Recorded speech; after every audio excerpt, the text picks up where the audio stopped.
Hello, everybody, and welcome. This is Peace News. I'm your host, Derek J. You can learn about me at derekj.me. You can also watch and listen to this program live at that very website, also at PeaceNewsNow.com and LRN.FM. That is the Liberty Radio Network. And boy, it's so good to be with you. You can call in, take control of the show, talk about the peaceful resistance that's happening in your world by dialing in 443-424-8347. That number spells out Hi-Fi Civdis, as in civil disobedience. It's 10 p.m. here Tuesday night, September 16th on the East Coast in Keene in the Shire. This is 2014, the Liberty Media capital of the world. And boy, it's good to be here as always, hanging out with so many heroic activists and civil disobedience folks resisting the state, going to court, taking on the man, and it's always good to be a part of that community. You can learn more about what's going on in New Hampshire as part of the Freedom Project at freestateproject.org, freestateproject.org. You can also Skype into the program by Skyping us at PeaceNewsNow, as Justin is doing in PA. Hey, Justin in PA. Hey, Derek, how you doing? I'm doing great. Now, you're with a group called Liberty PA, Liberty, Pennsylvania, and a video was released this week. It's 2 minutes. I'm going to play a clip, and then we'll have you back on to chat about it. Okay. All right. So everybody who's watching along at home, you can check out this video at libertypennsylvania.com. Here's the clip. We're here today on behalf of our daughter, Sydney Michaels, who suffers from a catastrophic epilepsy condition known as Dravet syndrome. She can have 3,000 seizures easily every month that are uncontrolled by current drugs. Sydney Michaels is just one of many children that would become the beneficiaries of State Senator Mike Fulmer's bill to legalize medical marijuana in Pennsylvania. Senate Bill 1182 passed because I have a daughter, she has epileptics. And they're not moving too fast on us. We're all here just trying to get it passed today. Passed Senate Bill 1182. So we're trying to apply the political pressure, trying to show that there's genuine community support for this issue. We are this close to passing a medical marijuana law here in Pennsylvania. What exactly is SB 1182? Can you explain it? Well, it basically what it does is that we create a medical environment, a true medical environment, to bring this magnificent plant that I believe God put here on earth for us to be good stewards over. Do you see medical cannabis as a huge benefit? Yes, my daughter is only 4 years old, and she has tried and failed over 13 different anti-epileptic drugs to date. She has very few options left in the way of anti-epileptic drugs, so medical cannabis is our next option. Every year, 55,000 people with epilepsy will die due to a status seizure. These 11 studies dating back to 1947 say that does not have to happen. Every day while our loved ones wake up with excruciating pain despite trying numerous medications don't work. This double-blind placebo-controlled study says that cannabis could help them. And the other study says that using cannabis will drop their mortality rate from opiates by 33%. Please consider that another veteran will take his or her own life when this study says they could have been helped by cannabis.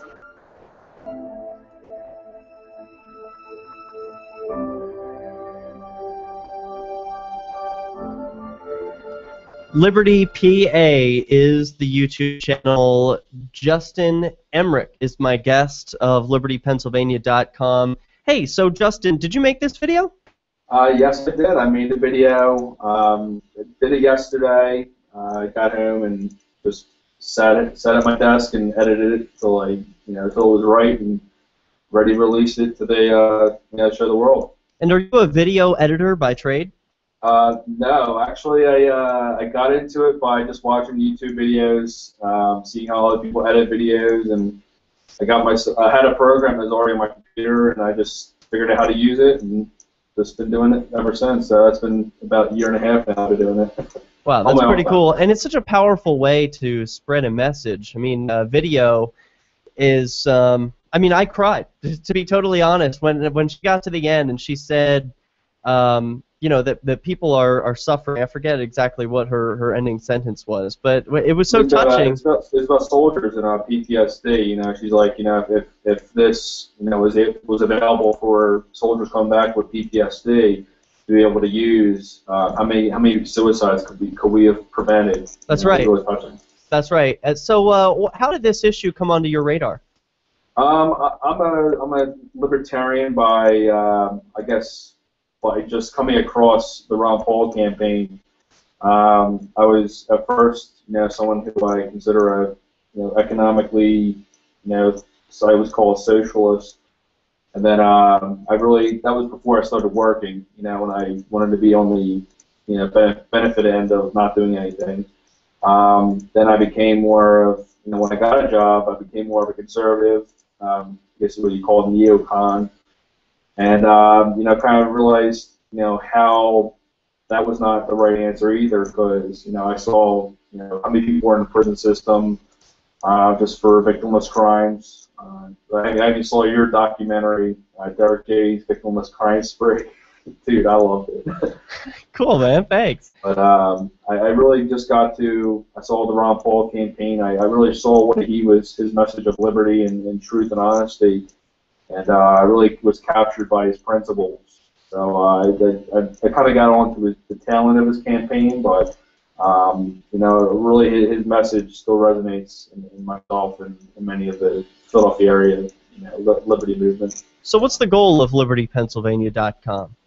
So Liberty Pennsylvania, we're looking to be a grassroots action network. I do a lot of liberty activism in the area with Mike Salvia, you know very well. We do the Sun Liberty Riders web TV show. We won't break this some of that. So we do that, and then many other things in the area. So we're looking to be more of a action network in terms of getting people together with unite on the principles of liberty. Having things done where we inform people on state issues. A lot of people are really focusing on D.C. We're more of trying to inform people on the powers of doing things within the state at the local level, and you have much more of a voice in your state government than you do in D.C. So well, that's the truth. What kind of power? People, no matter who you are, no matter left, right, center, Democrat, Republican. Yep. Well, you have more power in a local government than you do abroad. How much power do you feel you have over the Pennsylvania government? Right now, our Pennsylvania government is, I would call a corrupt government. It's on top 10 corrupt governments in the country.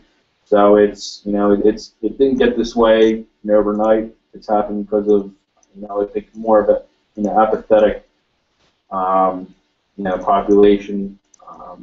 I think it's more of we kind of slack on who we send up there to Harrisburg to represent us. It shows because government's a reflection of its people. I think more people have to understand what's going on in the state of Pennsylvania and many other states to figure out what's getting done at your state capital and at your county and local level. I invite you to join us up here in New Hampshire. If you haven't yet been invited to visit New Hampshire, there are a few events that take place each year. Keenvention is coming up in the fall.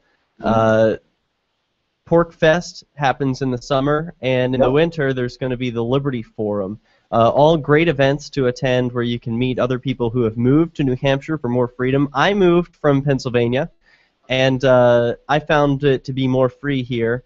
Probably made your job rabble-rousing, a little more difficult to lose one, but then, would you ever consider moving to another place, maybe New Hampshire, or are you fixed in Pennsylvania? I'm always open to go anywhere I can to I'm young. I'm only 21 years old, so I'm looking to move somewhere where I can be the freest as possible. But I currently live in Pennsylvania, so I'm looking to make things better here and for my kids as well. Cool, man. The website is Liberty Pennsylvania. It's Justin Emmerich. Thanks so much for being on.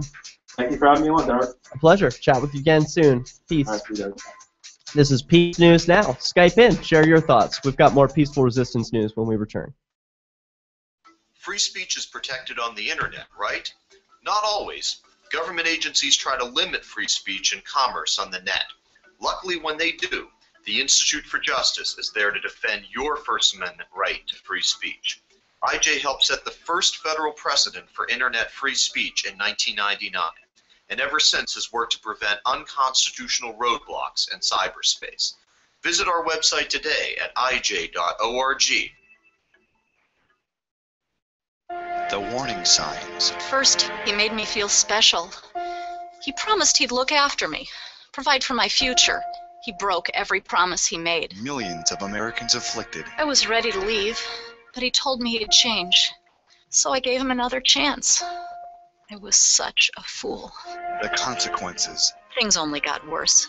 He started making my decisions for me. About my job, my kids' education, my money, my safety, my future.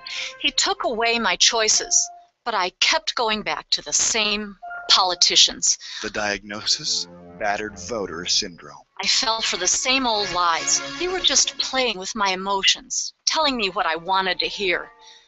That's not right. Stop the insanity of voting for the same old abusers. Declare your independence from the two-party system and join the New Hampshire Liberty Party today at nhliberty.info. Imagine someone in your community getting in their car, turning on the radio, and hearing the Liberty Radio Network. You can make that vision a reality with your own micro radio station. Visit broadcast.lrn.fm to learn how you can put our programs on the air in your area. You can have LRN.FM running around the clock, and you can even add in your own local shows. Building a radio station is simple, but programming isn't. That's where LRN.FM comes in. Learn more at broadcast.lrn.fm. That's broadcast.lrn.fm.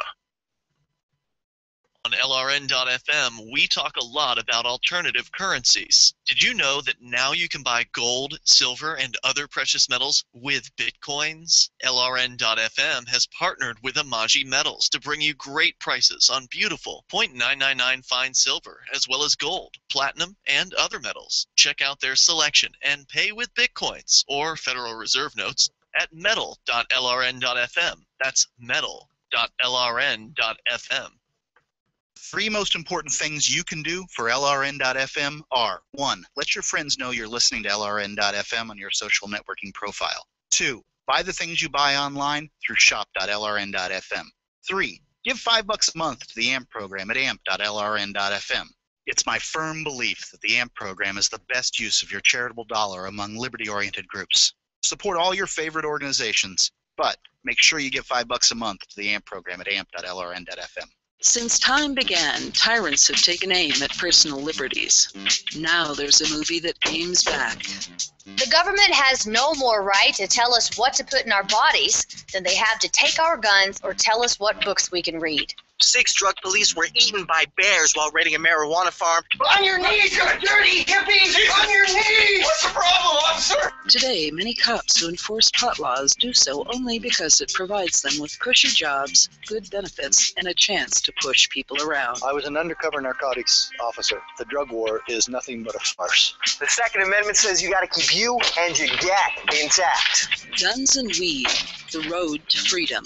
A film by Michael W. Dean and Nima Badavi. DVD available now at gunsandweed.com or on Amazon. That's gunsandweed.com. Makes the perfect gift. Remember, that's gunsandweed.com. Do you love Twitter? Make sure you favorite the LRN.FM Twitter account so you can receive our tweets at twitter.lrn.fm. That's twitter.lrn.fm.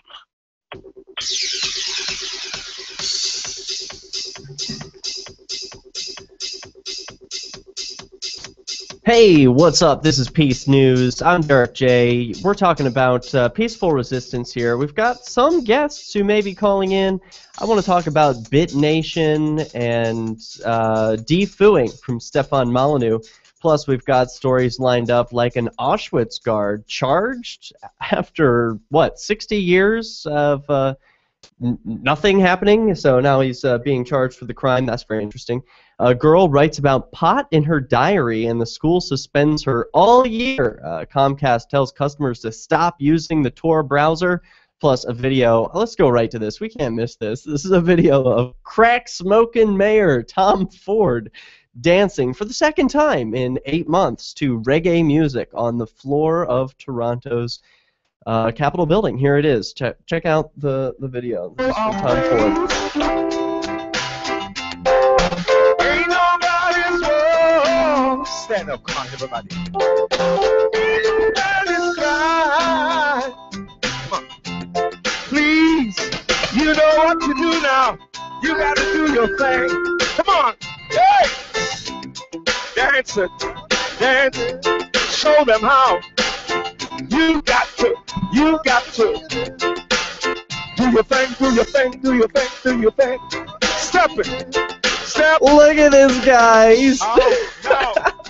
You got it. So this is the mayor of Toronto. He's actually the mayor, and he admitted to smoking crack. He said probably in one of my drunken stupors. Here he is, boogieing down. And it's just ridiculous. This is what I want government officials to be doing, is dancing to reggae music instead of over-regulating the world. That would be nice. So what a cool video. What a weird guy. The people of Toronto have got to be really weird for re-electing this guy again and again. But anyway, I just thought that was interesting, and I support this. More mayors. The mayor of Keene, head and boogie down all night.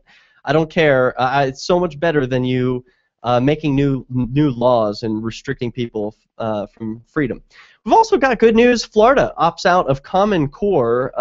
But first, let's go to that story of the 93-year-old man who's been charged with, what exactly is his charge? Accessory to murder.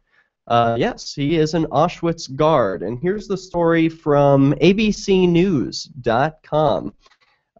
David Rising of the Associated Press writes, Oscar Graining is accused of helping operate the death camp in occupied Poland between May and June 1944, when some 45,000 Jews from Hungary were brought there, and at least 300,000 almost immediately gassed to death. In his job dealing with the belongings stolen from camp victims, prosecutors said, among other things, he was charged with helping collect and tally money that was found. He helped the Nazi regime benefit economically and supported the systematic killings, state prosecutors say in the city of Hanover in a statement. Graining's attorney, Hans Holterman, declined to comment on the charges. Graining himself has openly talked about his time as a guard and said while he witnessed horrific atrocities, he didn't commit any crimes himself. In 2005, he told Der Spiegel magazine he recalled one incident on ramp duty when he heard a baby crying. I saw an SS soldier grab a baby by the legs, he said. He smashed the baby's head into the iron side of a truck until it was silent. Graining, who lives in the Hanover area, is one of some 30 former Auschwitz guards who federal investigators recommended last year that the state prosecutors pursue charges against under a new precedent in German law. Graining is the fourth case to be investigated by Hanover. 2 have been shelved because the suspects have been deemed unfit for trial, and 1 was close when the suspect died. Holderman said, however, his client is in good health. Thomas Walther, who represents 20 Auschwitz victims and their families as co-plaintiffs in the case against Graining, as allowed by German law, said it's their last chance to participate in bringing justice to one of the SS men who had a part in the murder of their closest relatives. Many of the co-plaintiffs are among the last survivors of Auschwitz, he told the Associated Press. Well, isn't this interesting? So does this mean that in the future, with all the video evidence available of police committing crimes and more interconnectedness thanks to the internet and dark webs, does this mean that in the future we could see actual prosecutions of real criminals, the police who are abusing people's rights and creating a situation of tyranny here in the U.S. and abroad? I would like to see that. not just in state courts, though. I'd like to see it in freedom courts where there's real justice, not just like, oh, here's a 93-year-old, let's slap him with a charge and throw him in a cage. I don't see how that brings anyone any justice. But what I would like to see is, as soon as possible, putting these police on, like, I don't know what you would call them, just DROs. Stefan Molyneux uses the term dispute resolution organizations, where, like, hey, we've got a dispute. I have been given a concussion by a police officer, so let's take a personal example. When a man named, gosh, his name totally escapes me at the moment. But anyway, this guy, he ran over me with his car once upon a time, and he thought it was an okay thing to do because he was wearing a badge and he had fancy lights on his car and he was playing those sirens. So he thought that I would just bow down and obey his gun and stop for him when he was demanding that I stop. But it was like, hey, who are you? You're just some stranger. I don't think that you have authority over me, so I'm just going to continue on my peaceful way. And he didn't like that and ended up hurting me very badly, punching me, giving me a concussion. And this is all on video.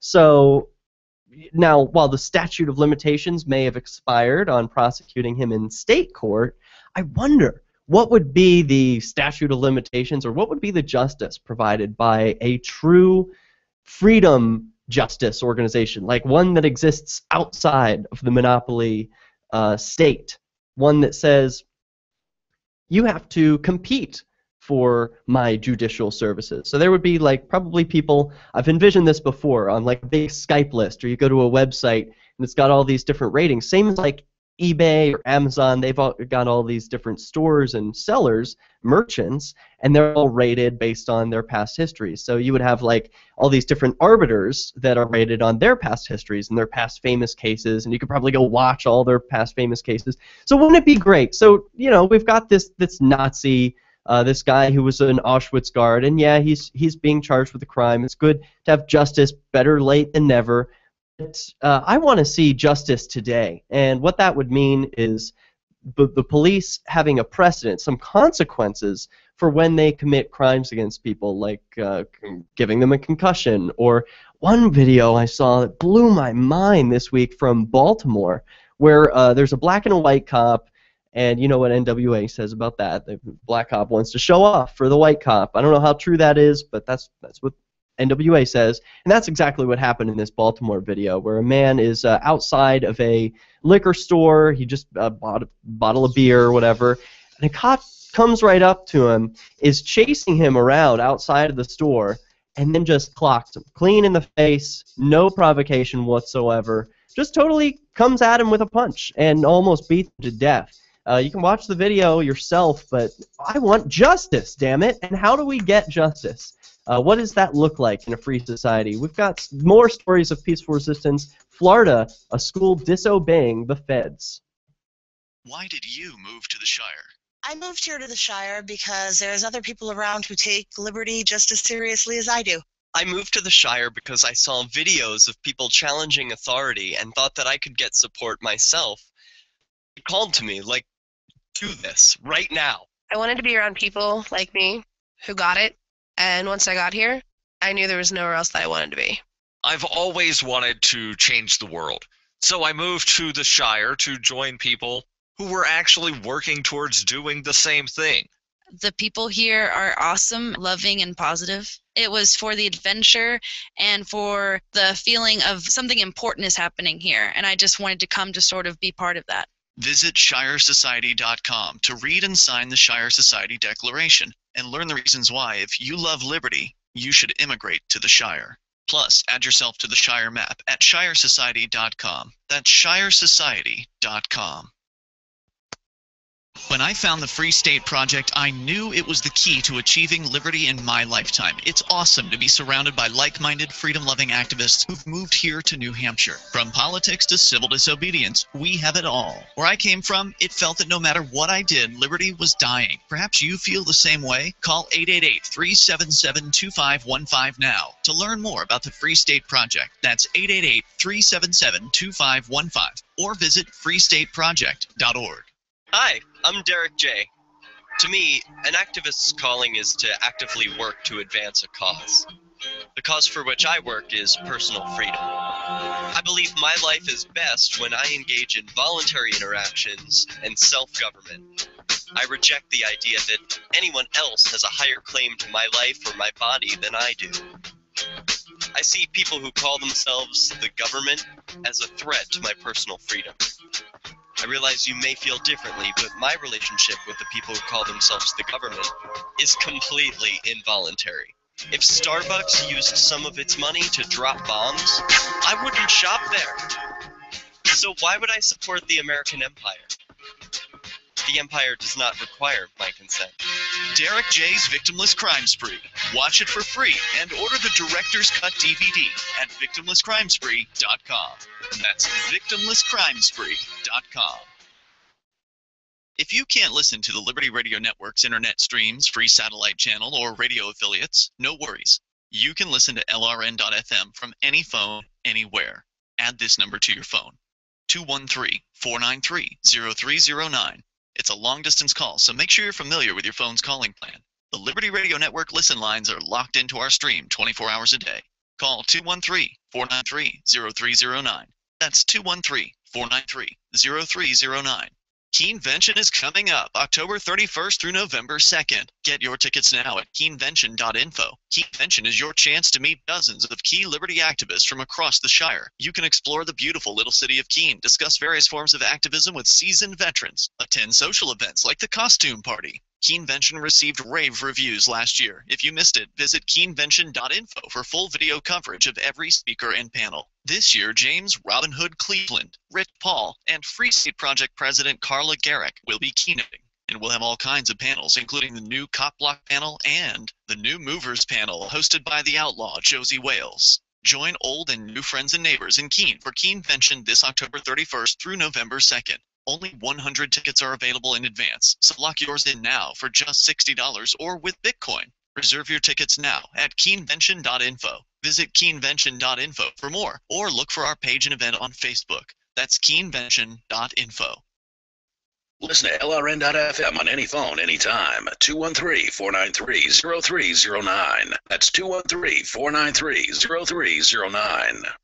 What's going on, world? Welcome back. Hey, Florida School Board makes history by opting out of Common Core. Listen to this. FloridaToday.com reports that in Fort Myers, Florida, the Lee County School District voted Wednesday to opt out of all statewide standardized testing. The 3-2 vote left more questions than answers as the Southwest Florida School District becomes the first in Florida to say no to Common Core testing. The meeting adjourned without any discussion regarding whether any testing will replace the state tests. Take a listen. Is there discussion? I see none, I hear none, we'll move to a vote. All those in favor signify by saying aye. Aye. The motion passes 3-2.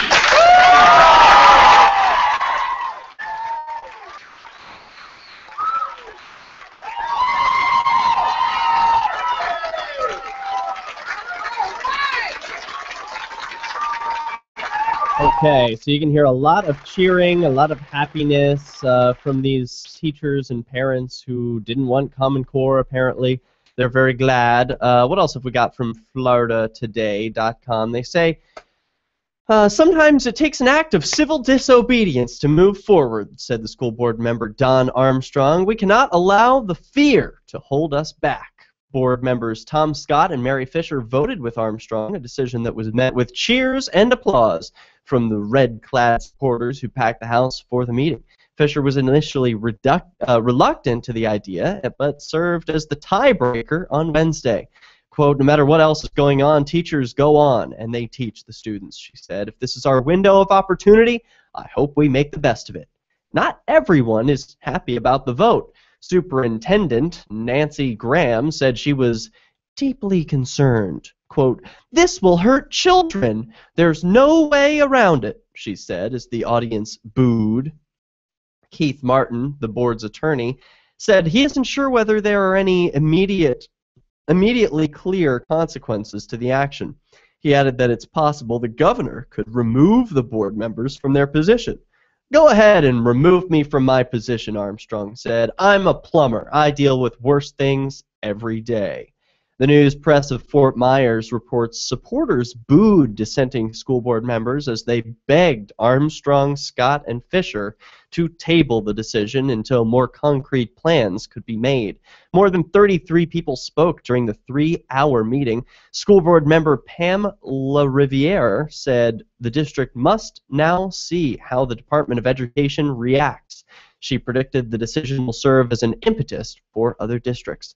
"There's something about Lee County," she said. "It's not lost its frontier attitude. I give us a lot of credit, but I'm scared." And scared she may be from the federal government. They torture people and steal money, of course. So they could take the money away from the school. They could torture the teachers, couldn't they? But that probably won't happen. Most likely, if anything, the school board members will be removed from their positions of authority, and whoever fills their seats of political power will not be as likely to speak out against the FedGov. They will fall right in line. So it'll be interesting to watch Lee County to see what happens as this district moves forward without federal guidance and without abiding by the federal law requiring Common Core. I'm sure a lot of teachers would like to be in the same boat and refuse it as well. So very cool. I'm excited about that act of disobedience. Good for them. But now let's turn to something a little more concerning. Comcast. I read this week, and you have to know it. If you are a Tor user or a freedom lover, or you value privacy, or any of the above, you need to know this. Inquisitor.com writes, Comcast tells customers to stop using Tor browser. What? This made me pretty alarmed, because as a former Comcast customer who uses Tor all the time, this is going to be a problem. I'm currently not a Comcast customer, so I'm not restricted, right? And neither are you, probably, even if you are a Comcast customer. But listen to this. This is how they put it at Inquisitor.com. Embattled Comcast has another complaint about customer service to add to its growing list. The cable and internet provider has been telling customers that their service will be terminated if they don't stop using the Tor web browser. According to a report by Deep.web, multiple accounts of Comcast customer service crossing into monitoring customer activity online have been reported to them. Comcast agents have reportedly contacted customers who use Tor, a web browser that's designed to protect the user's privacy while online, and said their service can get terminated if they don't stop using Tor. According to Deep.web, one of those calls included a Comcast customer service agent named Jeremy, who allegedly described Tor as, quote, an illegal service. The use of Tor was then described as against Comcast usage policy. So, okay, apparently it's against Comcast's usage policy, but is that only if it's an illegal service? Because it's not. Tor is not illegal. It's just a way, if you're not familiar, Tor is a way, it's a different web browser. So you probably use Chrome or Firefox or whatever. Well, there's Tor, which is another web browser similar to Firefox. And the way Tor connects is through a Vidalia Onion router. And so you've got layers of encryption in between you and your browsing. So basically, when you're browsing the internet normally, there are packets of data being sent across the net through your internet service provider, like Comcast or Time Warner Cable, and they can sniff them or read them. They can see what's in them. They can see what sort of data you're transmitting, be it website URLs or even Google web searches. So they see that information, right? But what the Onion router does is it obfuscates that information by encrypting it, making it more difficult to read. If you're an IP, if you're a internet service provider, you need a key to unlock this encryption to read what's happening. So it keeps your privacy safe from those who would seek to invade it. And it's not illegal. So I am very concerned that Comcast is telling its customers it will terminate service if you're using this helpful tool. According to the Comcast customer account, the customer service agent repeatedly asked the customer what sites he was accessing on the Tor browser. Because remember, of course, you need the Tor browser in order to access certain websites like the Silk Road, another forbidden website. I don't know if it's actually a forbidden website. It's just a secret website that exists on the dark web. You need to have a special internet router. You need to have Tor in order to access it. So during a follow-up call the next day, another Comcast customer service agent said again that Comcast doesn't want customers to use Tor. An account by the customer of their conversation with the Comcast representative, as told to Deep.web, alleges that that Comcast had a very specific bias against Tor. Quote, users who try to use anonymity or cover themselves up on the internet are usually doing things that aren't, so to speak, legal. We have the right to terminate, fine, or suspend your account at any time due to your violating the rules. A Comcast statement said they would never monitor customers' internet usage without a proper warrant from court.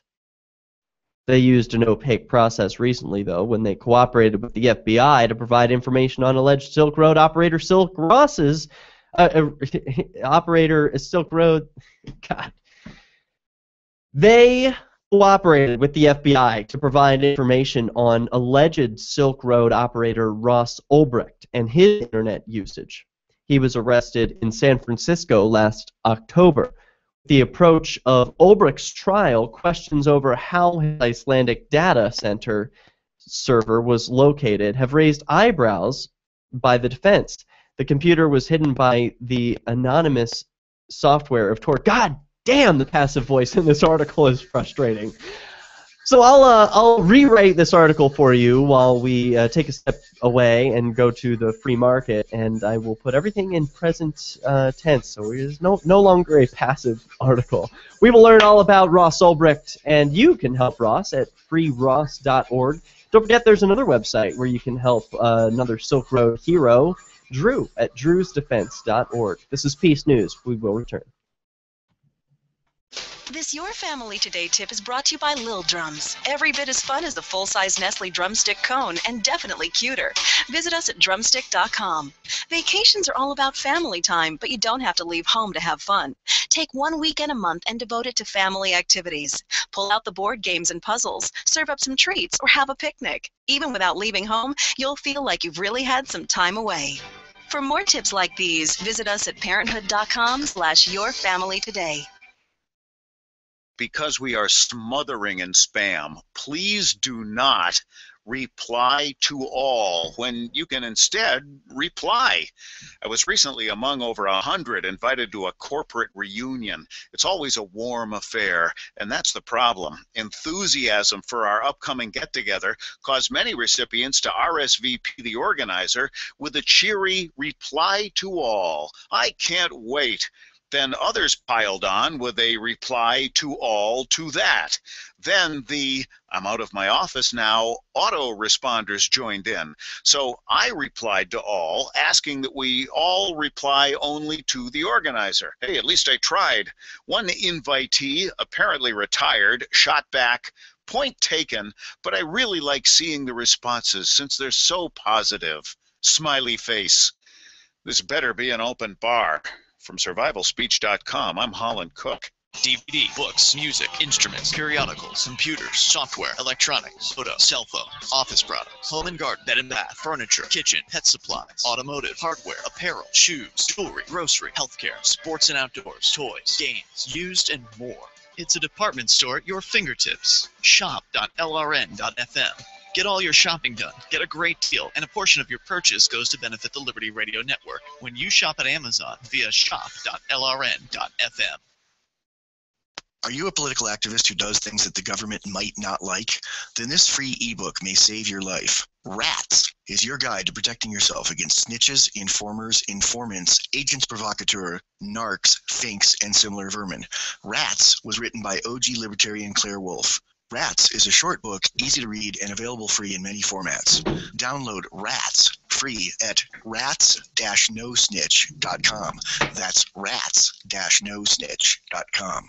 Did you know that you can listen to LRN.FM 24/7 via our free-to-air satellite channel? From Mexico to Canada, our signal covers nearly all of North America. All you need is a view of the southern sky, an affordable receiver, and a dish as small as 30 inches. There are no monthly fees. Learn more at sat.lrn.fm. Plus, if you're a broadcaster or want to be one, this is a good delivery method for our content. See our coverage map and get details at sat.lrn.fm. That's sat.lrn.fm.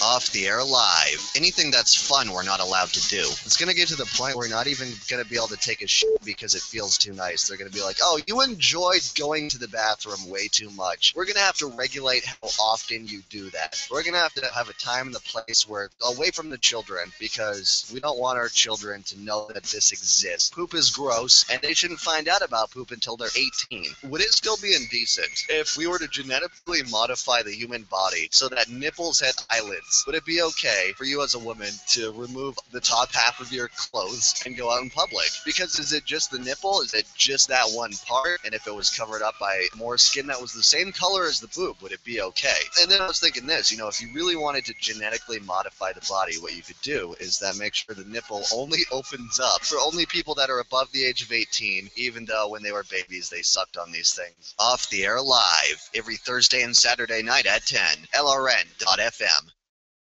You can interact with other LRN listeners on our message board at forum.lrn.fm. That's forum.lrn.fm. Welcome back. We're talking about Comcast shutting off service for some customers who want to use a Tor internet browser. They want to keep their internet browsing private. Well, it turns out we've got some pretty smart listeners here on Peace News, and during the last break, one of them contacted me via Skype to let me know that ArsTechnica.com wrote about the deep.web story, and they're saying it's exaggerated. Yep, according to Ars Technica, Comcast has lately found itself issuing public apologies on a somewhat regular basis as subscribers share tales of horrible customer service.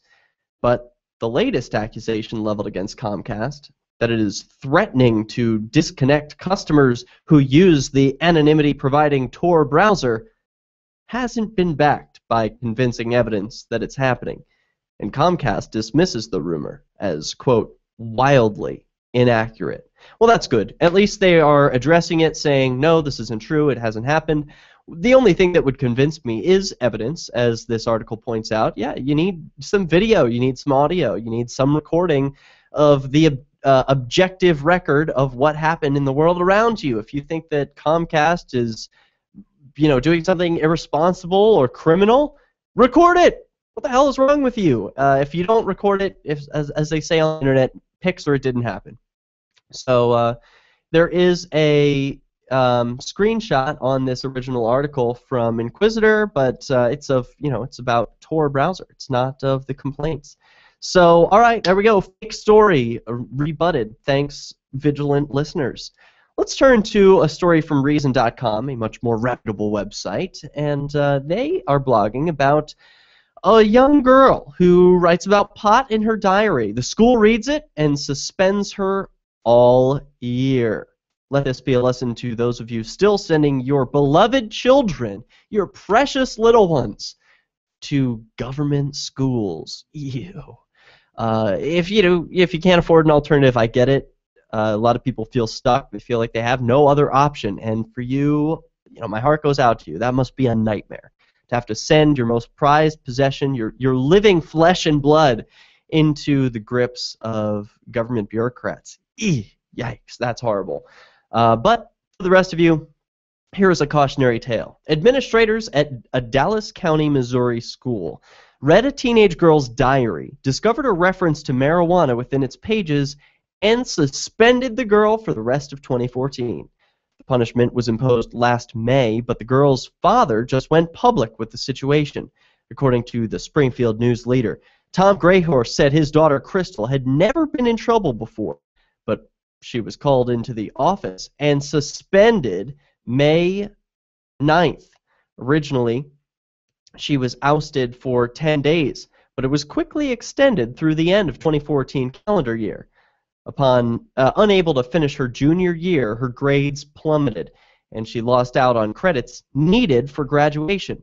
Greyhorse hoped the district would reconsider, allowing her to return last month so she had a chance of graduating with her class in May. I was really frustrated, he said last week. I thought when she started school they'd wake up. Greyhorse said this daughter left her journal at school where it was discovered by school administrators. In the diary, Crystal wrote about experimenting with marijuana and considered bringing it to school. But no marijuana was found on Crystal's possession, nor was she given a drug test. Greyhorse said the diary entry may have been a fictitious story rather than a concrete plan of action. He can't say for sure, since the school never gave the diary back. The official cause of suspension listed on the disciplinary papers was possession of a controlled substance, which Greyhorse said is absurd given that she didn't possess any drugs. Quote, her possession constitutes writing something, he asked. That is the alleged possession? Greyhorse said the notebook passages, which he was told about but never saw for himself, were cause for concern, but the punishment, not being allowed to return to school for 7 months, was too drastic. District officials maintain that Greyhorse has not revealed the full story, but they can't elaborate due to privacy laws. This would not be the first time a student was disciplined for actions that stemmed from a fictional story taken too seriously by tone-deaf school administrators. But even if Crystal's conduct was worse than Greyhorse admits, only under the absurdity of zero tolerance could a full-year suspension be justified. And I would have to agree, who are the real criminals here? The school administrators who take the salary from Crystal's father by force, but then don't return or reciprocate with providing any value, any education. All they do is punish and restrict this girl's freedoms, and then embarrass her in front of her friends, potentially give her criminal charges, and then they steal her diary. I mean, that is low. For these men to be, or women, to be taking property, that is a real crime. I mean, that involves a victim. This girl is now without a piece of property that once belonged to her. And this is just criminal. I hope that the father here is able to see that it's not worth bringing this girl back to school, that they've actually done him a favor by pointing out how ridiculous they are, and that they would only further indoctrinate poor Crystal. It's of no value to go through these public schools, these government-run anti-concentration camps, where experimentation and exploration is punished, quite literally. So that's just a cautionary tale for those of you who haven't yet sent your youngsters to any school. Consider unschooling, which is self-directed learning. Kids are eager to learn. They are naturally inclined to ask questions, want to learn about their world, and you can help answer those questions as a reasonable thinking and attentive adult. You don't need to send them to state-mandated anti-concentration camps filled with desks all in a row where they have to raise their hand and ask permission to use the bathroom and learn to respond to a bell like Pavlov's dogs. It's nothing good with government schools. Get those kids out. If you value your children and you value a free future, get them out. Let them be free. Let's return to a story from Slate.com. Not often writing positive articles about libertarians, usually very critical of libertarians, but listen to this story. Come and Take It is the title of the article. Libertarians fight for people whose property was seized by the police. David Weigel writes, Philadelphia, the most notorious courtroom in America, is surprisingly small and bright and noisier than the multiple silence signs might suggest. Every weekday morning, people who have had property seized by the city show up to courtroom 478 in City Hall. They find chairs and wait for their names or their addresses to be called. Some of them talk to a legal observer who quietly takes notes on a yellow legal pad. Some of them talk among themselves. On Thursday morning, after spotting my notebook, one of them turned and talked to me. This is bullshit, said Brian Corin, 42 years old and skinny, fidgeting in his roomy t-shirt and shorts. He started talking about how the city's public nuisance task force, which had been monitoring his methadone clinic, busted him after mistaking one of his conversations for a drug deal. "There was a gun to my head," he said. "I thought I was being carjacked. Then I seen the cop in the rearview mirror. I was like, oh no, I surrender. They took my phone, the $90 I had on me. They left my car in the parking lot, window down. I got locked up on $5,000 bail." As Corin told the rest of his story, a couple nearby nodded and grimaced, holding hands. After being freed, Corin had to go through the civil forfeiture process to get his possessions. "But if you see my forfeiture, it says nothing about my phone," he said. "They thought I was recording, probably. I know I hit record." The couple next to Corin were beckoned outside. They were trying to recover money taken from them that was caught with an ounce of crack. The city had lost their paperwork, and they needed to head to another room to restart the process. The place in courtroom 478 was taken by Anthony Moore, a 38-year-old parking attendant who had been making money on the side reselling iPhones, until he was pulled over by police in November 2013. They grabbed his car, the 60 phones he had on him, and $800 in cash. "I got the car back 3 months later," he said. "They'd torn it up. There was a foot of ice in the trunk. In the meantime, I was out of business. You build relationships with customers, and then you can't work with them anymore." But he was still trying to get back the money and the phones. As he talked, Brian Corin's father, Joseph, entered the court and started talking to his son about their strategy. The phone had been on Joseph's family plan. He'd notarized a letter asking the city to give him back his property. Finally, they got called up, beckoned into the hallway, and told that they'd need to file a new complaint. "This is corrupt as shit," said Joseph Korn to the city worker who'd broken the news. Well, he spent years in the military fighting for his country, and he comes back to this. This should be a wake-up call. You're listening to Peace News. This is a national health care alert from the Health Hotline. If you, a family member, or a loved one suffers from knee pain and have Medicare as your primary insurance, we've got great news. You could qualify for a pain-relieving knee brace at little or no cost to you. Get free delivery, and all the paperwork is handled by our accredited suppliers at no charge to you. So if you're on Medicare and have knee pain, don't wait. You may qualify to immediately receive a pain-relieving knee brace at little or no cost. Friendly agents are standing by 24/7 to help you. We also have other pain-relieving braces too for your shoulder, ankle, or back. You may be eligible to get these items and more at little or no out-of-pocket cost. Our friendly representatives are standing by now to help you, so please call now. 800-301-2963, 800-301-2963, 800-301-2963, 800-301-2963. Here's a chance to do a little activism while you're cruising Facebook, Twitter, or Google+. Between the LOL cats, the recipes, the hot girls, and the inspirational sunrise memes, Free Talk Live's post pass by your newsfeed. Like them, comment. It gives us more exposure. If you don't see our posts, click like at facebook.freetalklive.com and then hover over it to click Get Notifications. It's an easy way to spread the ideas of liberty a bit further. I know you're busy, but you can spare that 1/10 of a calorie it takes to click on something. facebook.freetalklive.com. If you want to move to the free state and you're looking for some real estate, well, I know a guy who's really great. It's the realtor Mark Warden. Do you want a home with 20 acres, a lakeside cabin? Any takers for renters, buyers, and sellers too? Mark Warden is the guy for you. PorcupineRealEstate.com.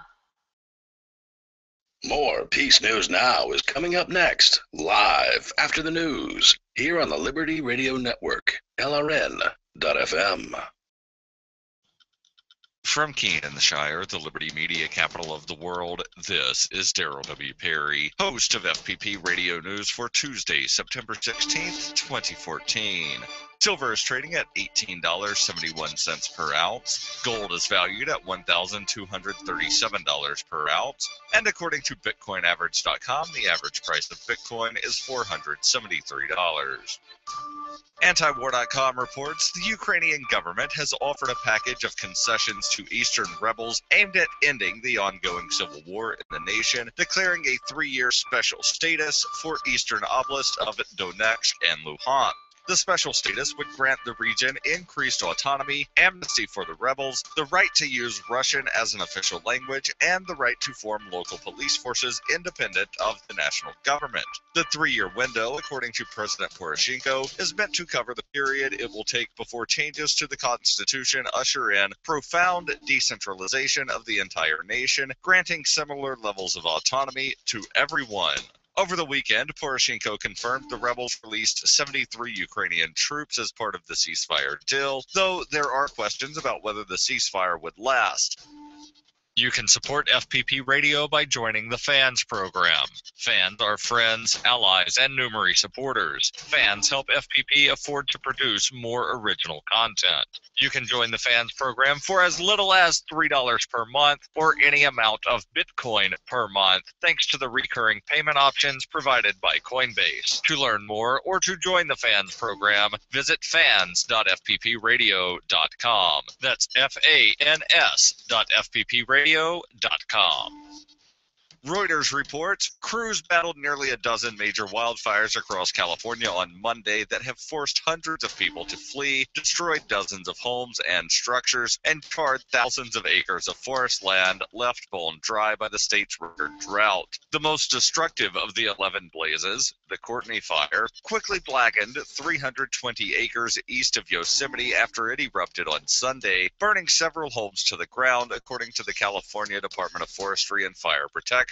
Some 1,000 people in and around the foothill community of Oakhurst and near Bass Lake were evacuated ahead of the flames, which were 20% contained by Monday morning as California baked in a heat wave that drove temperatures into triple digits. Further north, about 800 firefighters were battling a 3,900-acre blaze dubbed the King Fire, raging in heavy timber and steep terrain in El Dorado County. Nearly 250 homes were under a mandatory evacuation order, while residents of another 400 homes were advised they could voluntarily leave, according to the county sheriff. CAL FIRE reported one injury associated with the fire, which was 10% contained and spreading rapidly on Monday, but further details were not immediately available. Meanwhile, authorities near Los Angeles lifted an evacuation order as firefighters made headway against the 1,600-acre wildfire that forced hundreds of people to flee their homes as it swept through drought-stricken woods. This year's wildfire season, which typically runs from May to October, was on track to be the most destructive on record.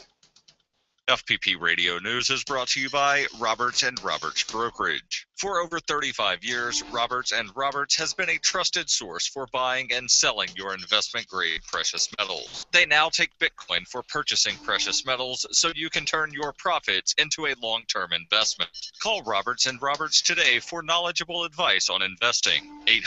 800-874-9760. Time reports a sweatshirt offered for sale by Urban Outfitters on the retailer's website caused outrage Monday as it seemed to market a bloody shirt from one of the most shocking episodes of the anti-Vietnam War movement. The sight of a faded vintage Kent State sweatshirt with red accents, which is no longer for sale, caused many people to notice that the marks on the fabric looked like blood. From there, the conclusion was simple. The sweatshirt seemed to be a reference to the May 4th, 1970 Kent State shooting. The company said the resemblance was mere coincidence and issued a statement reading, "There is no blood on this shirt, nor has the item been altered in any way. The red stains are discolorations from the original shade of the shirt, and holes are from natural wear and fray. Urban Outfitters may not have intended to offend, and it does seem possible that nobody at the millennial-centric company even thought of, or perhaps ever heard of, a deadly protest that happened at Kent State more than 4 decades ago." This has been FPP Radio News, online at fppradio.com. Oh, hey. Hey. Matt. Yes. So, cool. We'll be ready to go live in 50 seconds. Are you ready? I am. Cool. And you can hear me, you can see me. Is it live video as well? Oh, there you are. Yes, it will be live video and audio as well. Okay. So, looking forward to chatting. We've got 30 seconds. What's your website? It's bitnation.co. Okay. And what have you guys been talking about? I didn't get a chance to tune in very much today. We're talking about lots of stuff. News, mostly. Florida school opts out of Common Core, and Auschwitz guard was charged with war crimes. Toronto's crack-smoking mayor dances to reggae. I saw all of those things. Those are excellent news things. Yeah. Articles. All right, here we come. All right. This is the Onion News Network. You're listening to Peace News. We're at the top of the second hour here, Tuesday, September 16th, 2014. I am your host, Derek J. of PeaceNewsNow.com. You can learn more about me at my blog, derekj.me. We're actually broadcasting there right now, so you can tune in and watch this show live. You can also call in, share your thoughts about peaceful resistance or anything peaceful resistance related. 443-424-8347 gets you on the air, or Skype, Peace News Now. Just send a contact request, it'll be accepted, and then I'll put you on the air. But now, we are joined by a special guest, Matt McKibbin of BitNation.co. Matt, good to be with us. What's going on? Hey, thanks for having me on. I really appreciate it. It's great to be here, and I'm really excited about the new project that we're working on here. So I've heard a little bit about BitNation. I'm doing a little screen share here that it's got crowd sale will launch in 22 days and change. What is BitNation? BitNation is a project that aims to provide non-local, borderless, and decentralized governance services to as many different people in the world as possible. State-drawn borders, they tend to cause a little bit of unrest around the world and conflict, as we've kind of seen going on in the Middle East right now, and even with the Scottish secession. People are trying to kind of decentralize. We aim to solve that problem by creating a network of governance systems around the individual and their reputation, all on the blockchain. Okay, so you're making individuals their own nations? Yes, it is your own your reputation on the blockchain, and that's how you're going to be able to have different services. So we want to be able to provide property titles, car titles, house marriage licenses, insurance services, dispute resolution on the blockchain, healthcare records, diplomacy services, and much, much more. Most people in the world don't have even a little bit of competent governance services. They're either corrupt, and you can't really go down and get a license. Even in the United States, you can go down and get one, and it's relatively easy. But in the developing nations, they can't go down and do that. They can't get a loan. They can't do any of that stuff. So we want to use the blockchain to our advantage, and help these people access capital markets and have their own reputation. Okay, so I think I get it. It's like it's like an altcoin, but so it needs to have its own blockchain so you can store certain things on it. Like you wouldn't want to use Bitcoin to do this project because you would have to use Bitcoin's blockchain, right? Well, right now, I think it's going to be built on top of the Bitcoin blockchain. We're still figuring out a lot of the technical details. We're going to have the crowd sale, and it's going to be done on Counterparty. We're going to issue a token on top of Counterparty October 10th. And so we're bringing in all these different kinds of developers that have worked on these things all over the world. It's a small portion of the developers in the world, I would say, that are fluent in blockchain technology. And so we're bringing them in to see how we can figure out and try to overcome some of these problems. So how can I use it? Can I get started using this here in the Shire? Because there's a lot of people here who consider themselves stateless already. They don't pay federal taxes. They don't have driver's licenses. They opt out of the system at all possible avenues. So this would be one more that could actually empower them, where they could say, no, I'm not part of your society. See, I've got BitNation here, and I've got my government that is entirely voluntary. I've opted into this system, and I've got my house deeds stored here on the blockchain. I've got my car title stored on the blockchain. Is that the types of uses I would have for BitNation? Absolutely. No, so it's not up and running yet. We're going to have the crowd sale. We're going to have different types of funding here first, so that we can actually build the system on top of the blockchain. And so it's not quite there yet, but I have a feeling that a lot of the Free State Project people will definitely opt into this type of system once it gets up and running. Yeah, finally I'll have an excuse for people when a response when they say, "Well, you don't like government, or you're for no government." It's like, no, I'm for government. I'm for voluntary government. Here's one I opted into. I'm actually for this one. Right. We want to have a market of places of choices. We want to have a marketplace of choices for our governance services, for the things that we have, and that's what our projects aims to do. So we're going to have a Series A funding. 15% of the equity is going to be offered within 8 to 12 months. Initial crowd sale, and at least 5% being placed with private investors, and that's the original one. You can check it out on our blog post, or Cointelegraph actually wrote a news article about it today as well. So what excites you about this project? Why are you involved? When you could be involved in any Bitcoin-related venture, you've chosen this. Why? Well, I think it's one of the most interesting projects that I've seen out there. We're always talking about the government does this, the government does that, and it's this monopoly, or if you go to this area, we want it to be non-local. We want it to be decentralized, and the more decentralized things are, the better they're going to be eventually. So, for example, our governance services, we're never going to fund war with your money. I promise you that. It would be very expensive. Yeah, we're never going to create a fiat currency and steal your purchasing power. We won't have bureaucrats make decisions about your life. Well, you don't even have to promise those things. Politicians would promise these things in the future, because we'll just opt out. You create a fiat currency, I'm gone. I don't need to be a part of your government. This is something that I've opted into because I like it. It's attractive. But you start doing things I don't agree with, I'm gone. I'm going to a competitor. So right. You can bet you're not going to create a fiat empire.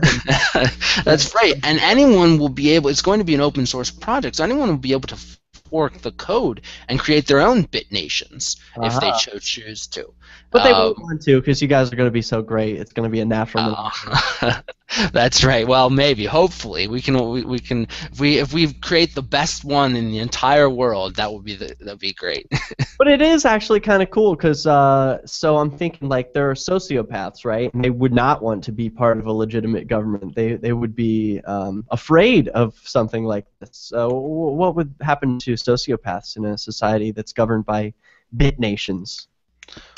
I'm not really sure what would. I mean, if they want to be a part of the system, they would abide by the precedents that we have. We want to use some sort of precedent protocol, and these are being developed. So I'm not sure what the sociopaths. They can stay in the status system. That's cool with me. I'm good with that too. Maybe they'll find a use for those unoccupied jail cells. Hey, we've got a question from the chat room. Define legitimate government. Oh, that's good. We don't aim to be a government. We aim to provide governance services, and we want that to be competitive. So we all want to register. We all have title insurance. That happens to be a governance service. We all want to have some sort of reputation or passport system, and that is a service that the government, or is a governance service that we have come to know. So those are we don't want to be a state. We're definitely not going to be a state.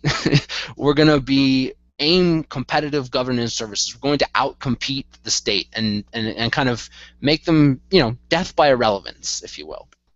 Yeah, so where are you stocking all of your military equipment for BitNation? Where's Well, if we told you that, I mean, we'd have to. That's the fear, right?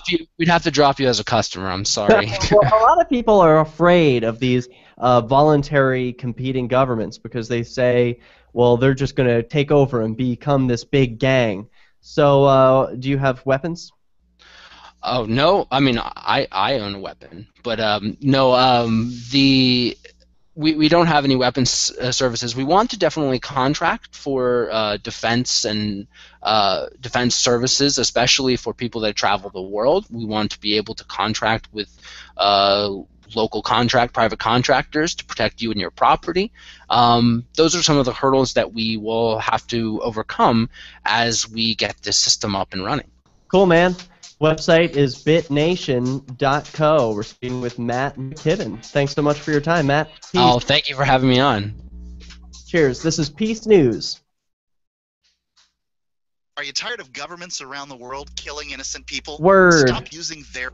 Thank you so much. Yeah, that was great. Hey, I love this ringing endorsement you guys got from the founder of the Swedish Pirate Party, Rick Falkvinge, who says, I'll leave the audience with this, his quote, BitNation is a very ambitious project, BitNation is a very ambitious project, taking on the government of the nation-state on its home field, challenging it over its core services in free competition. I have a hard time thinking of anything more disruptive and transformative if this delivers on its potential. Wow, what an endorsement. Absolutely, absolutely. So yeah, it's my first presentation on it, so hopefully I did okay. I thought it was terrific, very exciting. I want to be a part of it. I will be following this closely because I want to be a part of the BitNation. I want to be a part of the first voluntary government that ever existed in the history of the world. We want you too. Great. Well, I'm sure there will be a lot of people from the Shire who opt in. I say I'm a part of the Shire Society, and people can learn about that at shiresociety.com. Find this Shire Society declaration, but this would be more concrete. There are no services that the Shire Society delivers, and this would be huge. So thanks so much, Matt. I look forward to staying in touch on this topic and many other Bitcoin topics. Thanks. All right. Thanks, Derek. Talk to you later. Bye. All right, those of you listening along, you can donate to me by scanning this QR code right here on the screen. That is how you donate Bitcoin. I'll actually make that bigger for you so that you can send a donation. So this show is entirely sponsored by you, the viewer. It doesn't happen without you sending some Bitcoin. So I want to thank all of the sponsors from last week who made last episode possible. You can do the same by scanning the QR code that you see on your screen now. Every donation counts. The average donation is something like $2, and you can afford that. So why don't you kick $2 my way for producing this 2-hour episode of Peace News. Plus, I did an hour with Page Against the Machine earlier today. So if you like my work as an activist, over at derekj.me is my website. Here's where you can donate. Help make more liberty happen. Our studio cam at cam.lrn.fm. Plus, you'll still be able to listen to the Liberty Radio Network via the cam feed in high quality 24/7, even when there's no live show being produced in our Keene studio. But wait, there's more. Our chat room is built into the cam page so you can interact with other listeners online. Listen, watch, and chat, all free at cam.lrn.fm. That's cam.lrn.fm. On Free Talk Live, we're bringing people to the ideas of liberty every day. From wrestling superstars like Glenn Jacobs. You guys really are having an impact, I believe. Like I said, a lot of where I am now is due to listening to Free Talk Live. You changed my mind on some very important issues years ago. To random people tuning in on the radio. I was kind of stuck in the left-right paradigm. I heard your show by chance on a Saturday night. From there, I went on, joined the Free State Project, and become an amplifier. So, I mean, that's really the reason why I amped is because I know that if it wasn't for you guys being on as many stations as you are, I never would have found the ideas of liberty. Your amp will directly change more lives by getting Free Talk Live in front of people looking for talk radio online and on the air. Find out about giving to our Google AdWords campaign at amp.freetalklive.com. That's amp.freetalklive.com. If you enjoy LRN.FM, please contribute to your favorite shows via their websites and become an amplifier at amp.lrn.fm. That's amp.lrn.fm. Welcome back to Peace News. We were just chatting with Matt McKibbin of BitNation.co.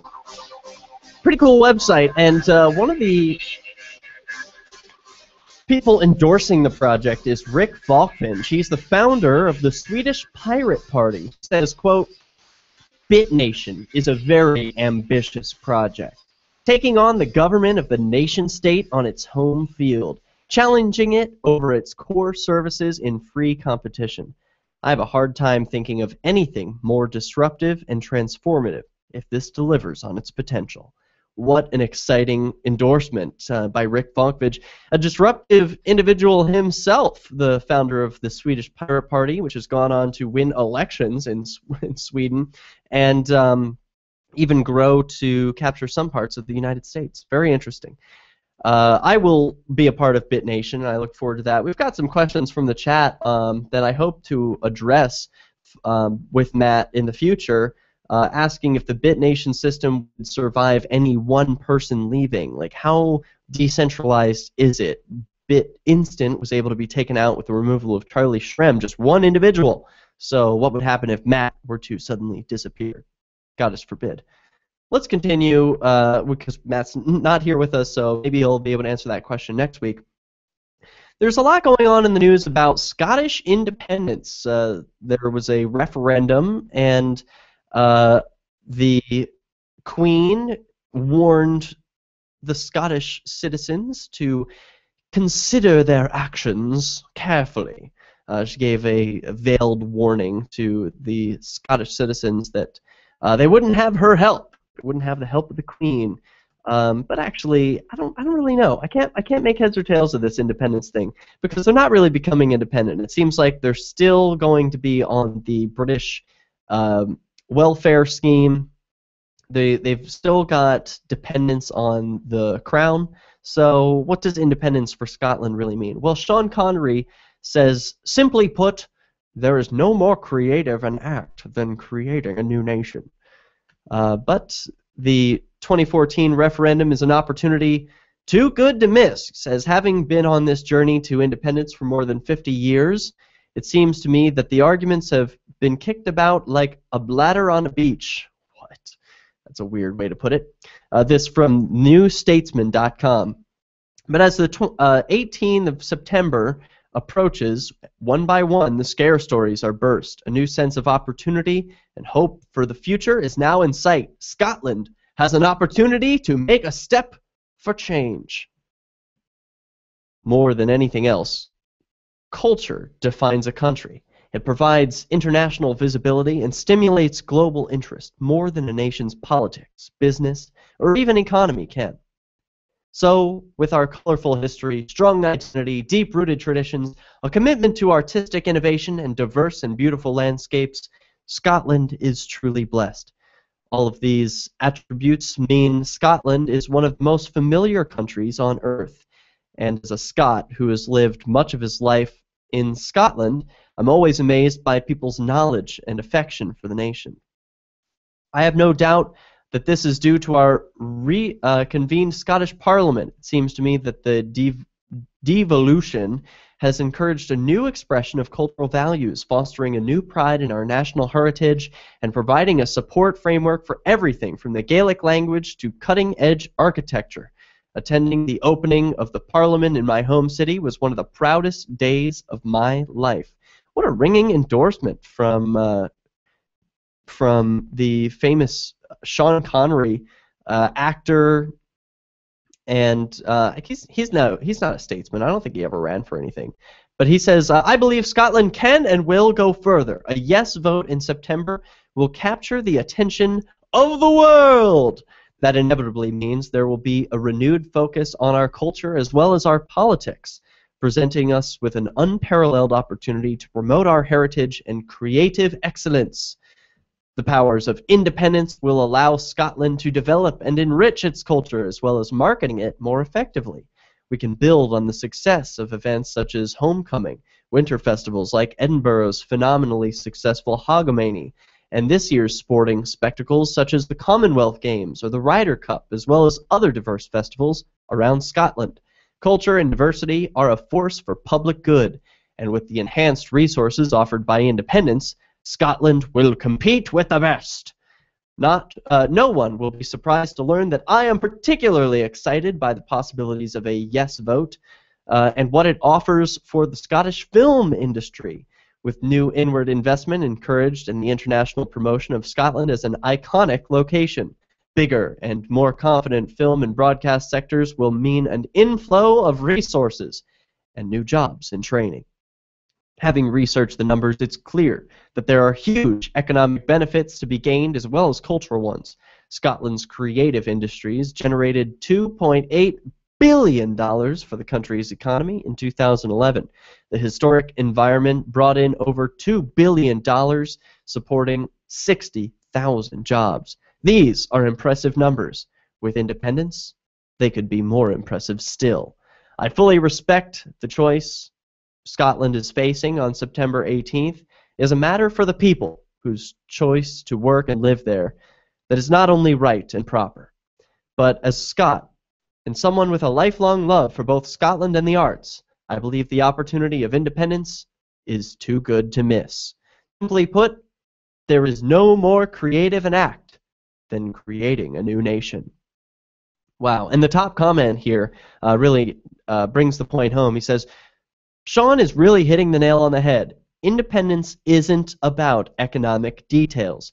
These will work themselves out over a period of time. It's about taking national control of Scotland's resources, politics, people, and future. It's very exciting and should also be a source of real change in the remaining parts of the UK. And I would have to agree that while Scotland and Wales and Ireland have all maintained their own flavor, they do all depend on the Queen. They're all wrapped up under the same royal government system, and that's an old world, archaic, antiquated, obsolete system. It has no use in the modern world. It's 2014. We don't need a queen to make decisions for us or protect us from the big bad French. Okay, that's not going to happen, and people are able to defend themselves pretty adequately with regular firepower. So, you know, no queen necessary, no parliaments either, by the way. And we just spoke with Matt McKibbin of BitNation. Maybe the services that BitNation could provide would give defense to the entire people of Scotland. It could be. They could be independent and create all sorts of new ways to live. Well, it's a very exciting prospect that Scotland is declaring independence in just 2 days. I would like to see more of that. But we've got an update on a story from Reddit where a local Bitcoins trader was swatted. Some undercovers tried to buy some Bitcoins from him that they said they were going to use to buy some counterfeit or illegitimate credit cards. The local Bitcoins trader said, "Hell no!" and they swatted him anyway. Is the FBI trying to set legal precedent to shut down your Bitcoin transactions on localbitcoins.com and face-to-face Bitcoin transactions? Hey, if they can shut down this guy, they can shut down you. This is Peace News. We'll return with more stories of peaceful resistance after this trip to the free market.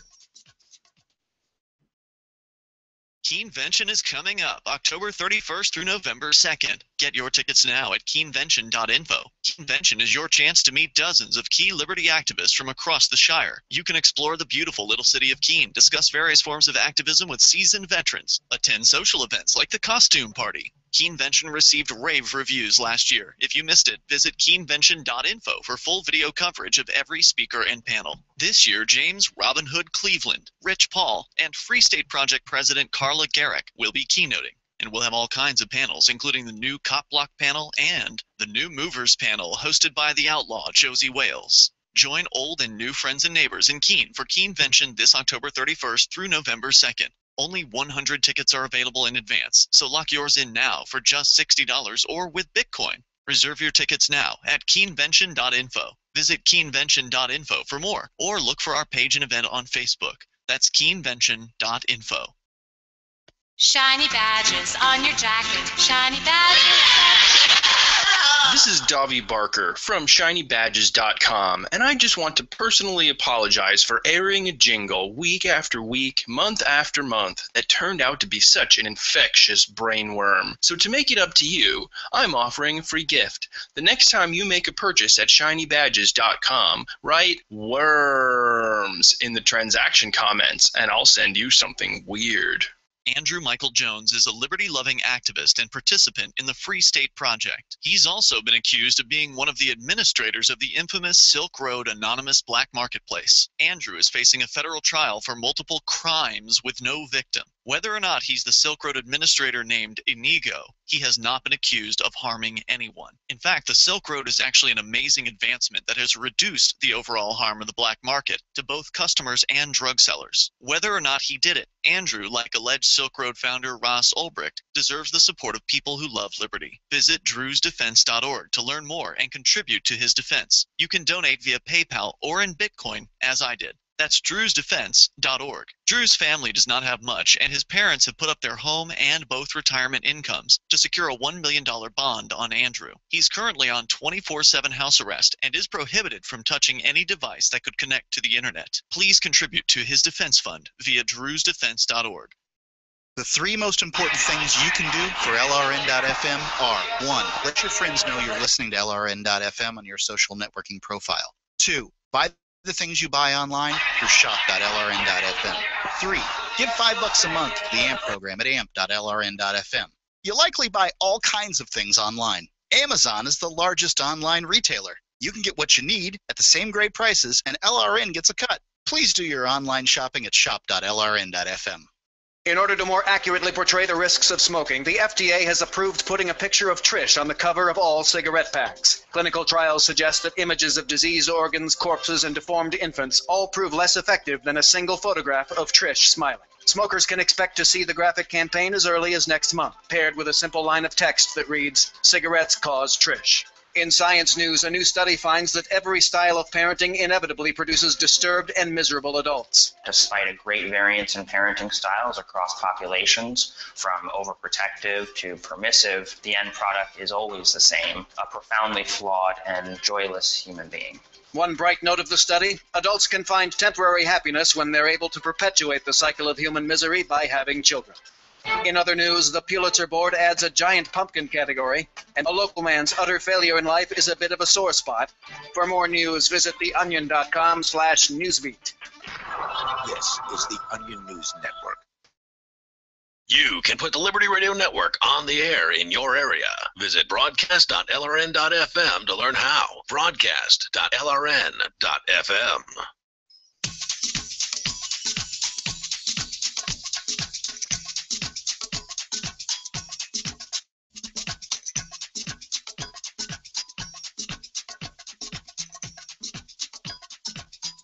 Well, here comes the government again. This time it's a Bitcoin Silk Road. It's not a Silk Road raid. It's just a Bitcoin raid on users of the website Local Bitcoins. And here's the tale from the Florida FBI. This is from reddit.com/darknetmarkets. Reading right from Reddit. It says, first of all, I'd like to point out that I'm not the average Reddit user and that I rarely post, but something is in the news today that got me jumping, and I think it could be of concern to the whole future of Bitcoin trading. Here's the thing. If you ever did business on localbitcoins.com or ever had Bitcoins in hand at all, then this is a matter for you. Last February, a Canadian called Pascal Reed was arrested and is currently being used as the puppet of the state to make your future life a whole lot harder. The state of Florida is charging Pascal Reed with 2 counts of money laundering and 1 count of operating a money service business without a license. Really? Pascal pleaded not guilty on all 3 counts. Pascal was set up and arrested based on a fictitious story about the source of the money involved in the transactions. The arrest affidavit also mentioned Pascal requesting illegal identification when no such request was made, and Pascal declining the purchase of stolen credit cards offered at several occasions by the Secret Service agent.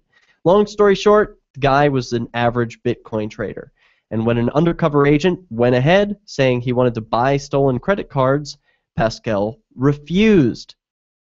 Then they swatted him anyway, creating false evidence. The government is simply trying to pave the road to make future cases a lot easier to solve for the police department, meaning that if the false accusations of this case are put forward and the guy gets imprisoned for a minimum of 25 years, by the way, then whatever case includes Bitcoins is going to be referred to that case in particular. The guy is totally innocent, never did anything wrong, and simply wanted to make Bitcoins more of a reality, like all of you guys. So, the thing is, we may be required to own a license to sell Bitcoins at some point if we allow that, but because the long-term goal of the U.S. government is to put laws and regulations on the currency and eventually control it.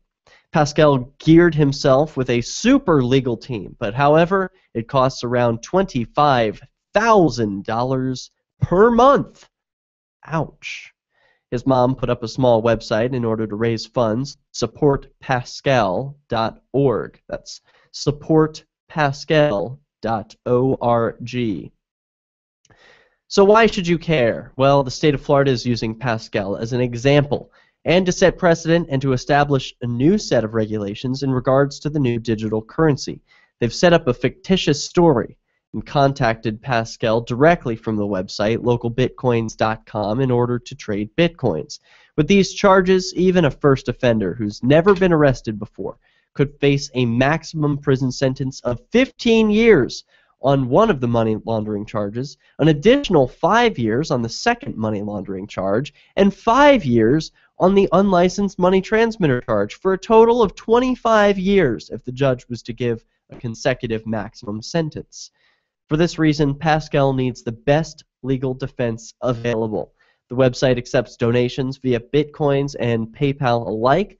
I already donated $10, but talking about it is much more powerful, in my opinion, than giving money. So, on that note, thanks for reading my post, and I hope that this will induce some thinking on the future of this awesome cat-fueled currency that is Bitcoin. Lots of love and occasional Redditor. So, there you go. Then there's plus an update saying, I'm not the poster above, just reposting. Here's my thoughts. The original poster's post tends to focus on whether he was guilty of the claim that he sold Bitcoin to someone who said they were going to use it for some nefarious purpose. This should not detract from the reality that this claim by FBI investigators is in no way connected to the fact that he's being charged solely for trading Bitcoin without a money transmitter license. The whole claim that he was aiding criminal activity is to make him look bad, while the government goes through charging him with the real agenda, making local Bitcoin traders into criminals.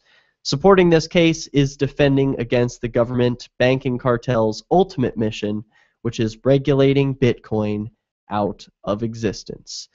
So there's the standard government people up to no fun, up to no good, trying to ruin everyone's fun. And boy, it's not moral, it's not just, it's just criminal. What these governments are doing, interfering with free individuals who just want to trade bitcoins, want to trade value with each other, with the digital currency.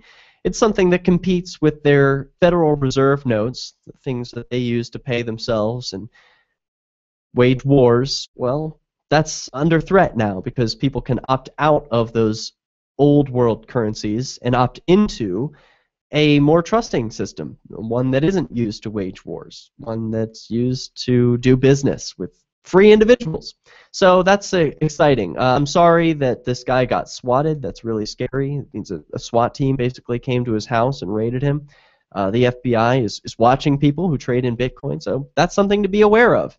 If you love freedom and you love trading in Bitcoin, you know, I want to tell you that you're free to do whatever you want, and there's peace and freedom in the world, and you know, don't worry about criminal gangs coming in and busting down your door, but I would be lying.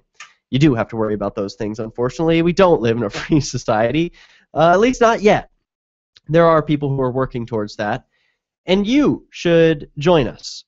Check out freestateproject.org. If you've heard anything about New Hampshire or Bitcoin, you know that New Hampshire is something of a mecca for Bitcoin. There are a lot of Bitcoin users here and a lot of innovators who have moved. In fact, the first ever Bitcoin ATMs, the Lamasu Bitcoin machine, was created by movers of the Free State Project. And you can learn more at freestateproject.org. That's freestateproject.org. Let's turn to a story from noarmycanstopinidea.com. That's Angel Clark's website.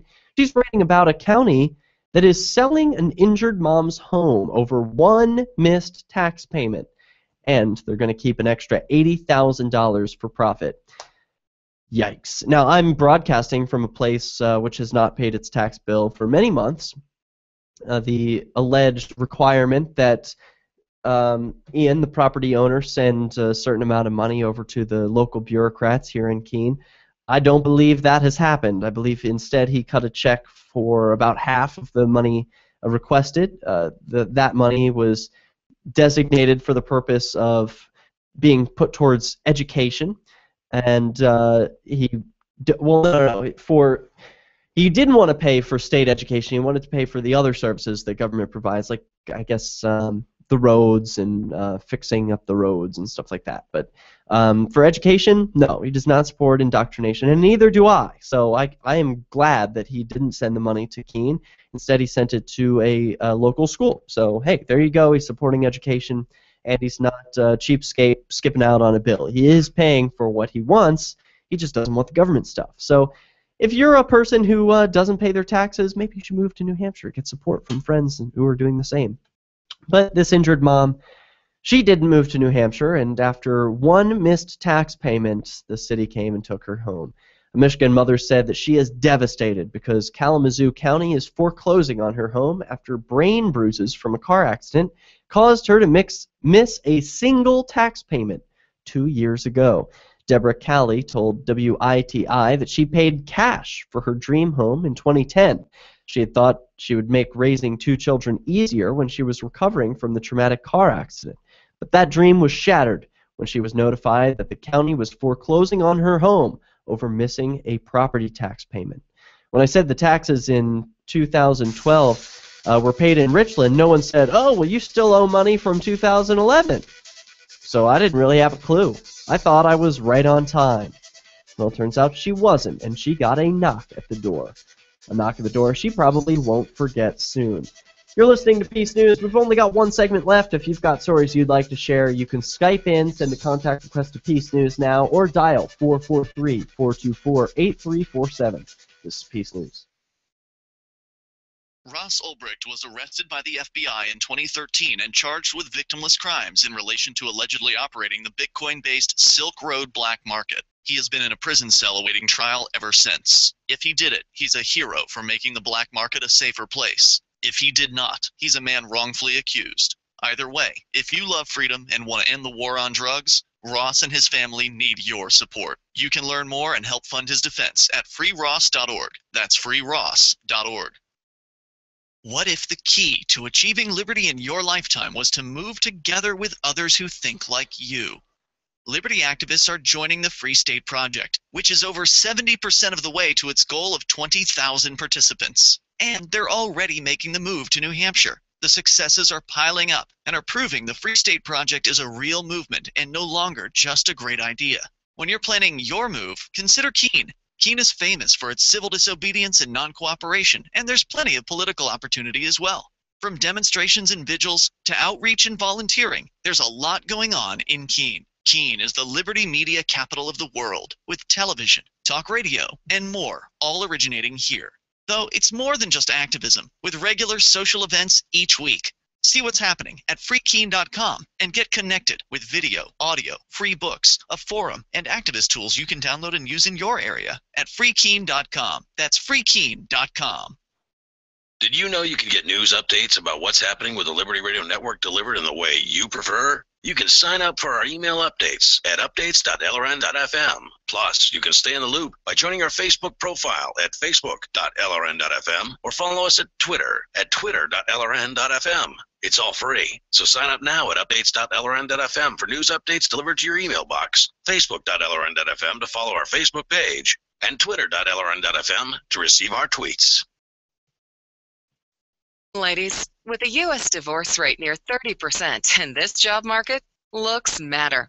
Breast enhancement or reduction, a tummy tuck, or a little lipo can work wonders on you and your confidence. With hospital rates at fractions of U.S. prices, and thanks to the recent Thai coup, unheard of low airfare and jaw-dropping deals on luxury hotel rooms. Provide a little info. Get a quote. Hit us up at AsiaRunLikeHellGuide.com. Imagine someone in your community getting in their car, turning on the radio, and hearing the Liberty Radio Network. You can make that vision a reality with your own micro radio station. Visit broadcast.lrn.fm to learn how you can put our programs on the air in your area. You can have LRN.FM running around the clock, and you can even add in your own local shows. Building a radio station is simple, but programming isn't. That's where LRN.FM comes in. Learn more at broadcast.lrn.fm. That's broadcast.lrn.fm. The Shire Free Church offers a sanctuary to those seeking an escape from state churches. The Shire Free Church is an interfaith, diverse group of people that may not share identical theological beliefs. As a member in or minister of the Shire Free Church, you are a sovereign individual and may be the faith of your choice. We don't claim to have all of the answers. We are open to all peaceful people. We want to learn from each other. What unifies the Shire Free Church and its diverse members is peace, love, and liberty. There are many paths to God, one for every individual. The Shire Free Church does not define a specific path beyond those parameters that must be your foundation. Peace as your way. Love as your guide. And liberty as your light. Learn more at church.shiresociety.com. That's church.shiresociety.com. You can connect with the Liberty Radio Network via our Facebook page at facebook.lrn.fm. That's facebook.lrn.fm.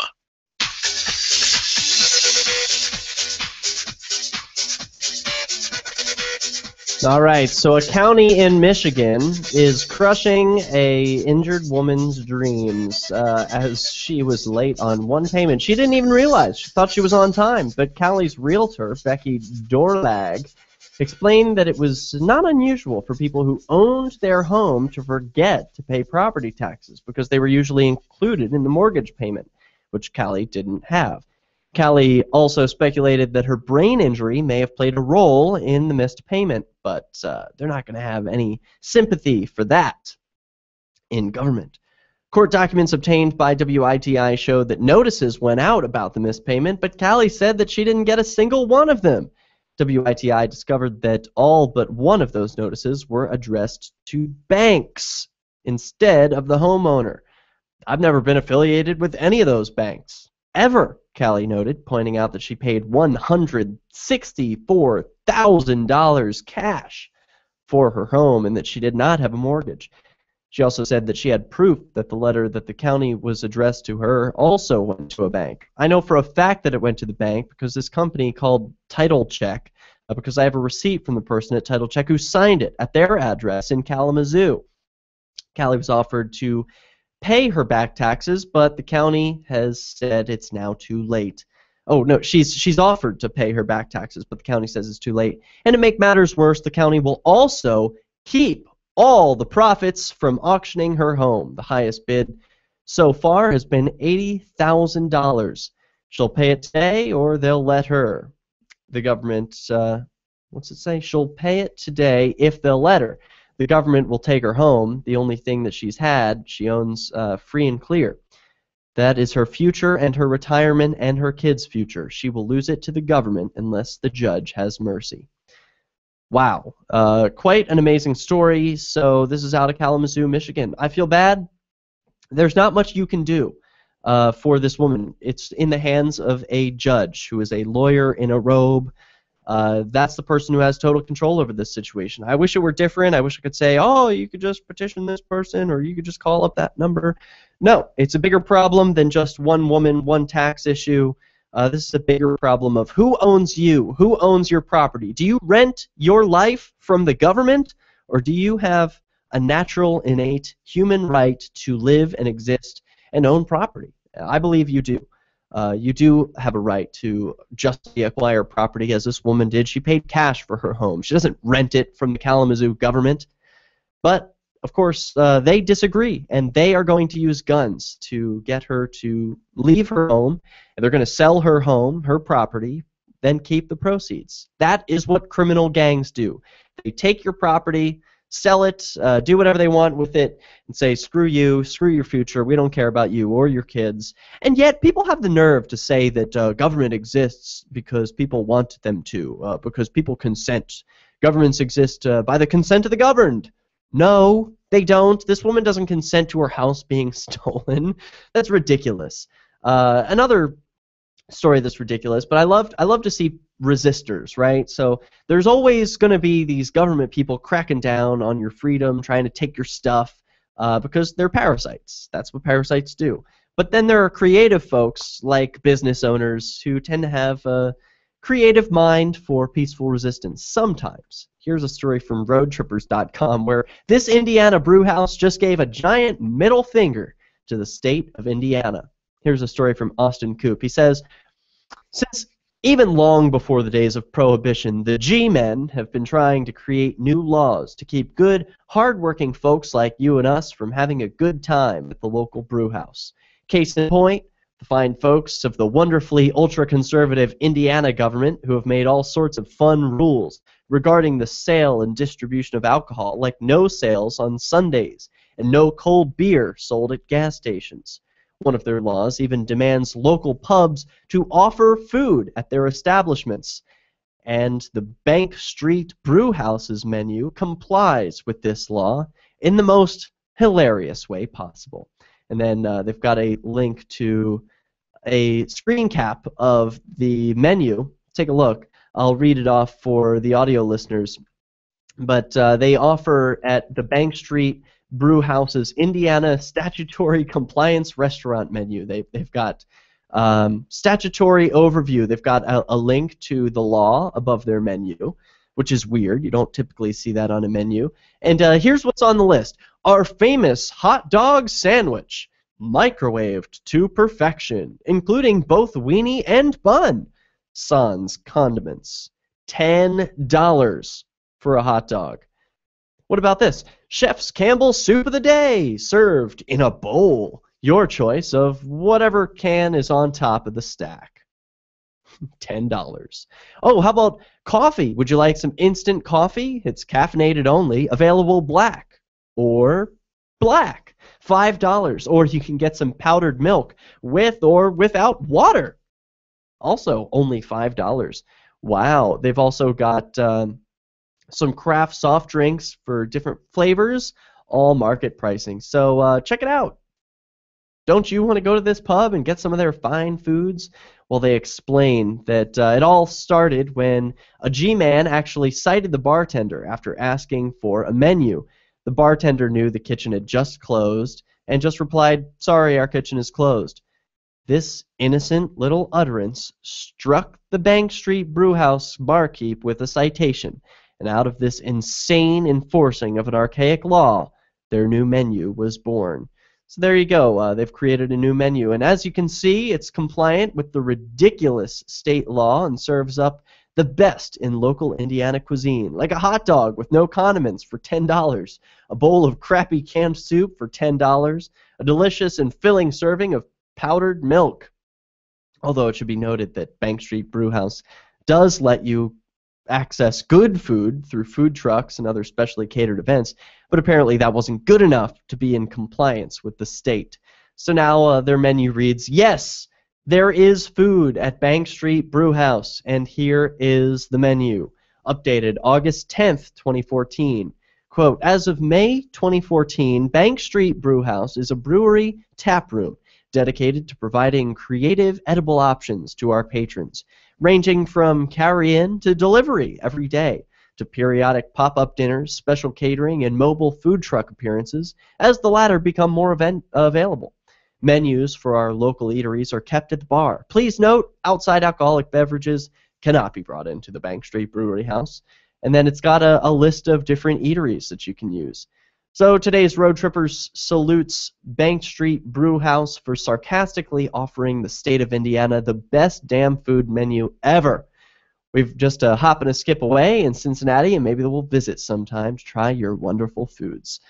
I know I'm not interested in their hot dogs or can of soup, but I am interested in interviewing some of these peaceful resistors who found a creative way to stick it to the man and say, okay, we'll comply with your stupid law.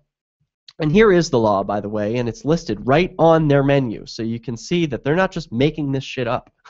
It says, Section 1, under the qualifications requiring that a retail permittee to sell alcoholic beverages by the state for consumption on the premises must be the proprietor of a restaurant located and being operated on the premises described in the application of the permittee, and under the definition of a restaurant as any establishment provided with the special space and accommodations where, in consideration of payment, food without lodging is habitually furnished to travelers. God, what an archaic law. This is ridiculous. So now they say we offer the following: hot soups, hot sandwiches, coffee and milk, and soft drinks. Well, they're complying with the law. Isn't that what the government wanted? They should be happy now. Something gives me the feeling they're not. But maybe they should just do away with the law instead of trying to enforce ridiculous, archaic, unnatural laws. There's no sense in just mandating that there must be a restaurant attached to a bar. I mean, they already serve food. They just weren't serving food at that hour. So petty, government interference. We've got a couple of other stories we're just not going to get to. Let me read off a couple of the headlines. You can catch all of these and the show notes at PeaceNewsNow.com and DerekJ.me. We've got carpooling illegal in California. It's got the story on that. A man refuses a TSA pat-down. We saw some of this video in the first episode of the week. Plus, a talking wall doesn't like photos in Jacksonville. Vape makers are banning vaping, a new achievement unlocked in the world of telepathy. An actress was mistaken for a prostitute. The Queen burns the poverty fund for heat. People on welfare can now receive weed from their EBT payments. That's interesting. And gun control is out of control in Washington. No surprise there. That's hardly a headline. Oh, darn it, that sound means we're out of time. We didn't even get to bring up what's going on with Chelsea Manning. She gave her input on the recent conflict in Syria and Iraq fighting ISIS. So much to talk about, so much peaceful resistance going on in the world. We just don't have time for all of it. You'll have to catch us at PeaceNewsNow.com and my website, DerekJ.me. In the meantime, we've got all the blog posts for you there, plus freekeen.com. Until Sunday, we'll see you again. Peace. Since time began, tyrants have taken aim at